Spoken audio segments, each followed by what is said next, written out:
On l'évoquait ici même hier. David Petrus, l'ancien patron de la CIA, disait pour affaiblir la Russie, il faut armer l'Ukraine. Voilà ce qu'il disait. Alors il y a peut-être un autre moyen. Quelqu'un autour de cette table sait-il ce que sont les B-61-12 ? Oui, c'est la bombe nucléaire américaine. Il est incollable. Ce sont effectivement les nouvelles bombes thermonucléaires. C'est une vieille bombe, mais qui a été rétrofitée, qui a été modernisée. Effectivement.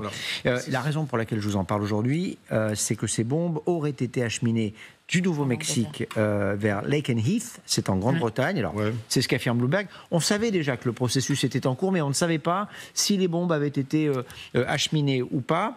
Ce serait la première fois que ce genre de transport a lieu depuis 2008. C'est la première fois que le nombre d'armes nucléaires tactiques américaines augmente aussi en Europe. Sergueï Girnov, pourquoi transporter ces bombes des États-Unis vers la Grande-Bretagne aujourd'hui ? C'est la grande question.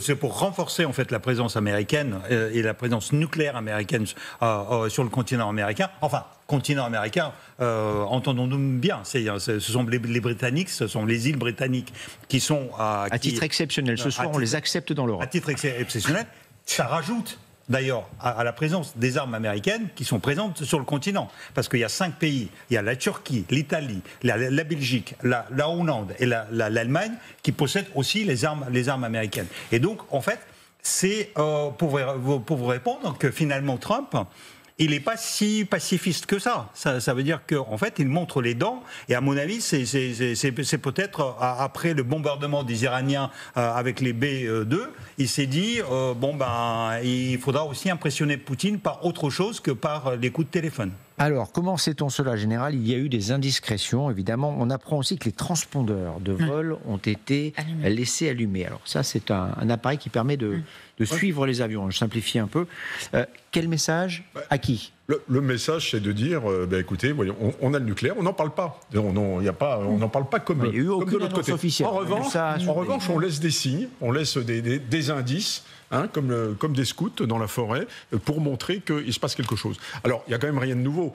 Les Anglais portent la B-61 depuis toujours. Mais si je comprends bien, c'est le dernier modèle, ce dernier modèle. Oui. Donc, en fait, il y a une modernisation de la B-61. Et donc, là, on la livre ostensiblement. Et ce qu'il faut voir, c'est effectivement s'il y a une augmentation des vecteurs. Alors, on va rester avec vous quelques instants, Général, si vous le voulez bien, parce qu'on a besoin de comprendre. Alors, je vais vous demander de faire court, parce que j'ai beaucoup de questions. D'abord, à quoi peuvent servir ces armes ? C'est des armes un petit peu du dernier avertissement, si vous voulez. C'est des armes, par exemple, les sous-marins nucléaires lanceurs d'engins, on sait qu'un SNLE, c'est 1000 fois Hiroshima. C'est évidemment pas la réponse dès qu'il se passe quelque chose. Mais ça, c'est 50 kilotonnes maximum. Voilà. Ça fait quoi, alors, c'est 15 kilotonnes, c'est Hiroshima. Vous voyez, donc c'est 5 fois Hiroshima. Oui. Voilà. Et donc, ce sont des bombes qui ont une vocation de dernier avertissement et un peu tactique. Ça veut dire que si demain, Vladimir Poutine balance une bombe tactique sur le territoire ukrainien, eh bien, on pourrait éventuellement répondre avec une bombe tactique de l'OTAN. Alors, j'allais vous demander dans quel cadre on utilise ces bombes. Vous avez répondu. On les utilise comment ? C'est des vecteurs aériens. C'est des bombes à gravité. Dans un avion, sur un avion. Voilà, c'est ça. Oui, c'est de conception relativement ancienne. Et donc, elles ont été modernisées. J'imagine qu'elles doivent être un peu guidées comme les bombes planantes qui vont à des dizaines de kilomètres. Elles planent et puis elles vont. Voilà, c'est ça. Mais c'est évidemment pas le vecteur préféré. C'est un avertissement. C'est pas ça qui décidera de la guerre. C'est pour montrer qu'on est capable d'établir la parité s'il se passe quelque chose côté russe. Elles auraient été transportées en Grande-Bretagne. Qui les utilise ? Les Américains ou les Britanniques ? Les bombes, qui les utilise ? Elles ont été transportées en Grande-Bretagne. Oui, si elles devaient être utilisées. Ce sont les Britanniques, mais sous un contrôle américain, évidemment. Voilà. Alors, à la différence des missiles. Les missiles, il n'y a que le lanceur qui est américain et la tête nucléaire est entièrement anglaise. En revanche, les bombes n'appartiennent pas aux Anglaises, elles appartiennent aux Américains. Donc, en fait, ils ne peuvent pas les tirer, sauf si les Américains le veulent bien, ou bien s'il y a une décision unanime de l'OTAN. Parce que normalement, ce sont des bombes de l'OTAN. Sergueï a rappelé le nombre de pays qui participent au transport de cette bombe. Apparemment, les Américains même ont livré les avions qui sont les porteurs de ces bombes, parce que apparemment les Britanniques n'en avaient plus. Vous savez, dans la triade anglaise, il n'y en avait pas l'aviation qui tirait le nucléaire. Donc il a fallu aussi livrer quelques avions avec. Et construire justement les endroits sécurisés pour les stocker. Et c'est là aussi, il y a des traces dans les documents budgétaires américains. Donc, enfin, c'est les Américains. Non, mais c'est une grosse opération dont on parle. Ce n'est pas n'importe quoi. On ne transporte pas une bombinette des États-Unis. C'est toute une logistique, bien évidemment. Déjà, en fait, nous, ce qu'on voit actuellement, c'est la dernière étape. On ne sait pas du tout à quel moment ça a été lancé, parce que ça demande une préparation, ça demande aussi la participation anglaise. C'est surtout une réponse des Américains aux multiples menaces de la Fédération de Russie, que ce soit par la télévision de propagande du régime du Kremlin, ou que ce soit par des officiels russes eux-mêmes, ou par d'anciens officiels comme Medvedev, qui menacent régulièrement les capitales européennes du feu nucléaire. C'est une réponse aussi aux menaces présentées par la Fédération de Russie avec leur nouveau missile, entre guillemets, Oreshnik. Si effectivement cette opération a réellement eu lieu, effectivement c'est un signe de réassurance des États-Unis vis-à-vis de leurs partenaires de l'OTAN et des Européens. Et donc effectivement, Donald Trump et son administration sont assez difficiles à lire pour les Européens. Et là, dans la dynamique qu'on peut lire à peu près depuis le sommet de l'OTAN, c'est qu'effectivement, donner des victoires politiques ou d'image ou de communication à Donald Trump, derrière, les Européens récoltent aussi des réassurances du partenaire, entre guillemets, américain. Bonsoir Étienne Marcus, merci d'être avec nous, spécialiste en armement stratégique, chercheur associé à la Fondation pour la recherche stratégique. Un autre chercheur interrogé sur ces transferts d'armement entre les États-Unis et la Grande-Bretagne disait « C'est un signe avant-coureur du renforcement de la posture de dissuasion de l'OTAN ». Est-ce que vous pouvez nous traduire tout cela ? Alors en fait, ces armes, déjà le Royaume-Uni n'en disposait plus depuis un certain nombre d'années. Le Royaume-Uni ne dispose que d'une composante océanique. Ils ont abandonné leur composante aéroportée, donc ce qui est des armes nucléaires sur les avions à la fin des années 90. Là, l'idée, c'est donc pour les États-Unis de déployer ces armes sur le sol britannique, déployés sur des avions très probablement américains, mais il faut savoir aussi que le Royaume-Uni va lui-même se doter d'avions qui seront capables de mettre en œuvre ces armes à l'avenir.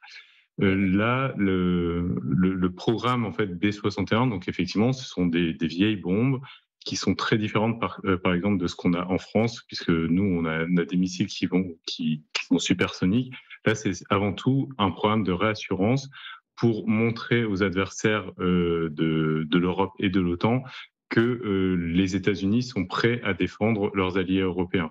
C'est donc avant tout un facteur donc là encore de réassurance. Ce que veut faire Donald Trump, l'administration Trump, c'est focaliser le soutien américain à l'Europe dans le domaine nucléaire et laisser aux alliés européens la charge du conventionnel. C'est pour ça qu'ils ont annoncé qu'ils allaient réduire leur participation aux opérations conventionnelles de l'OTAN, mais on voit qu'en parallèle, ils augmentent leur posture nucléaire. Donc voilà, aux États-Unis, le nucléaire, à l'Europe, le conventionnel. Et c'est pour ça que ensuite, la position de la France, qui propose également de contribuer à la sécurité européenne via sa dissuasion, devrait s'inscrire dans une démarche assez similaire de « à nous le nucléaire », aux alliés européens le conventionnel. Restez avec nous quelques instants, Étienne Marcus. Sergei Ginov, est-ce que c'est une forme de rééquilibrage avec les capacités nucléaires russes ? De toute façon, soyons sérieux, le seul adversaire nucléaire en Europe, c'est la Russie. Donc, déplacement des armes américaines vers la Grande-Bretagne, ça ne peut être le signe que pour la Russie. Il n'y a pas d'autres menaces nucléaires pour l'Europe visibles, surtout au niveau tactique, parce qu'en fait, c'est les petites, enfin, entre guillemets, parce que c'est quand même 3 fois le Hiroshima ou 4 fois Hiroshima. Et donc, bien évidemment, c'est quand même une réassurance américaine, surtout, vous savez, je vous rappelle qu'il y a encore 3 mois, on disait les États-Unis se retirent de l'OTAN, c'est la catastrophe, l'Europe reste toute seule. C'est la question que j'allais vous poser. Elle ne sait plus se défendre. Donald Trump se désintéresse complètement de partenariats occidentaux, etc. Et là, c'est la réponse à toute cette crainte aussi. Les Russes, ils disposent de bombes similaires ? Ah oui, bien sûr, puisque c'est dans leur doctrine en fait. La bombe nucléaire tactique chez eux est considérée, alors c'est pas le fait dans la réalité, parce qu'ils ne l'ont jamais tirée et ils savent très bien la grammaire nucléaire, ils savent très bien les réactions que ça produirait en face, mais sur le plan de la doctrine, ils peuvent la tirer comme de la grosse artillerie finalement pour annihiler l'armée qui est en face. Alors c'est pas contre les villes, mais contre l'armée qui est en face, c'est-à-dire que dans l'absolu, dans le Donetsk, ils pourraient vitrifier Potrovsk s'ils veulent le prendre rapidement, parce que c'est considéré comme de la super artillerie. Et Étienne Marcus, on pense souvent à la guerre totale, la fin de l'humanité, lorsque l'on évoque le spectre de la guerre nucléaire. Avec ces bombes, est-ce qu'il y a d'autres scénarios ? Ici, sur le plateau, on entend dire c'est 3 fois, 4 fois peut-être la puissance d'Hiroshima. Lorsqu'on se rend dans cette ville du Japon, on comprend la force d'une seule bombe, de ce qu'elle a produit, détruit en quelque sorte. Est-ce qu'on pourrait imaginer, parce que les temps changent tellement, qu'il y ait une guerre nucléaire qui ne soit pas une guerre nucléaire ?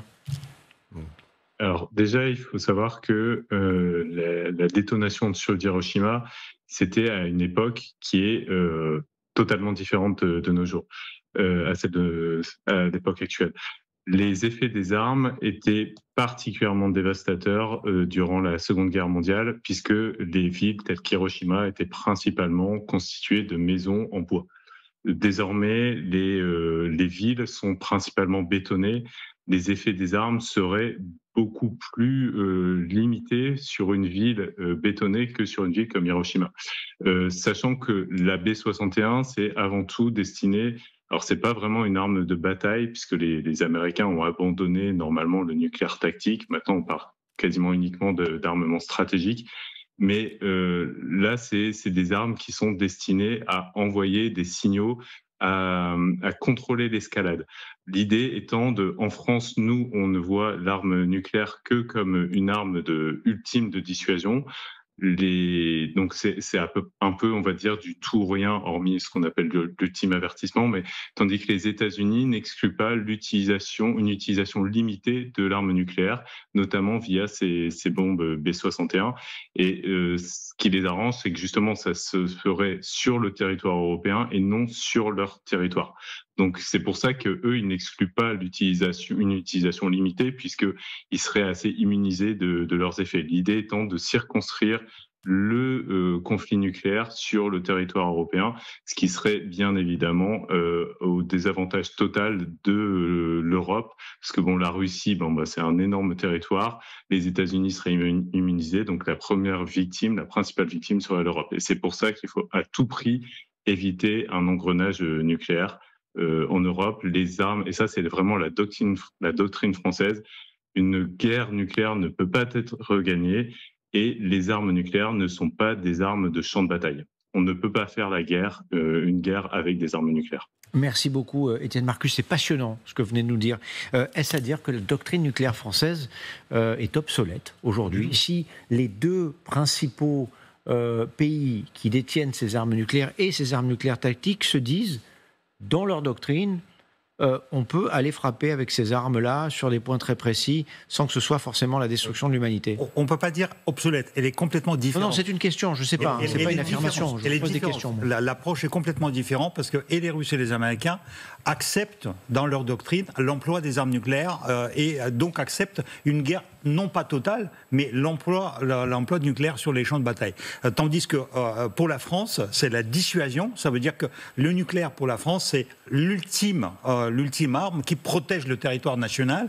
Et donc, mais la France possède aussi, dans sa doctrine, la notion d'ultime avertissement qui peut être emploi d'une bombe nucléaire pour alerter l'ennemi que derrière, il y aura les vraies frappes. Madame l'ambassadeur, sur cette doctrine française aujourd'hui, Sergueï nous dit ici ce soir, non, elle n'est pas obsolète, c'est une doctrine différente. Si demain, Russes et Américains venaient à s'affronter sur le territoire de l'Europe, quelles pourraient être nos réactions? Quand je dis nous, je parle de la Grande-Bretagne et de la France, évidemment. Si c'est sur le territoire de l'Europe, on est fondé à répliquer, bien évidemment. Mais là, ce qui se passe, c'est... Donc l'engrenage serait terrible. De toute façon, s'il y a utilisation d'une arme nucléaire, oui, l'engrenage est terrible. Mais si ça frappe un territoire européen, il faudra bien réagir d'une manière ou d'une autre. Pas nécessairement nucléaire si c'est utilisé comme une arme de théâtre uniquement. Ça peut être par des moyens conventionnels. Mais là, ce que cherchent les Américains, effectivement, ça les arrange que ce soit en Europe et pas chez eux, parce que s'il y a une réplique, ça ne sera pas aux États-Unis. Et en même temps, pour les Britanniques qui se comparent plus ou moins à la force nucléaire française, il manquait un élément très, très important que leur apportent les Américains. Et parce que sur les éléments de la triade, il n'en restait plus qu'un au Royaume-Uni.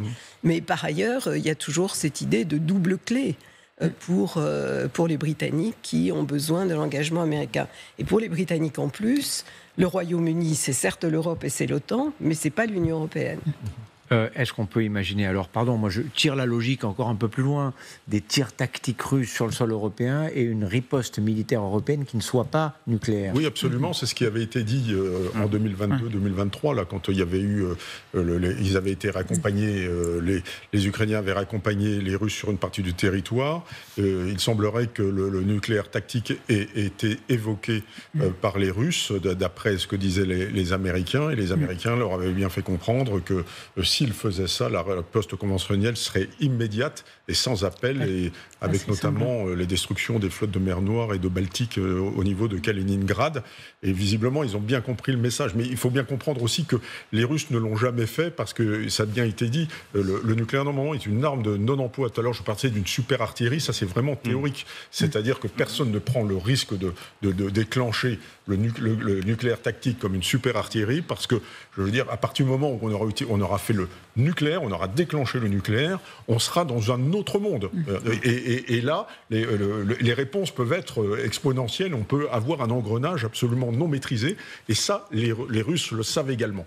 Et donc, pour répondre à votre question également, la doctrine française est-elle obsolète? Évidemment non, puisqu'elle nous a apporté également 60, je ne sais pas combien maintenant, ça fait 60 ans d'indépendance et d'autonomie stratégique, et que si demain, puisque la question s'est posée, les Américains ne sont plus là, ils restent en Europe, les Français et les Anglais. Donc on l'a, je rappelle qu'un sous-marin nucléaire lanceur d'engins, c'est 1000 fois Hiroshima.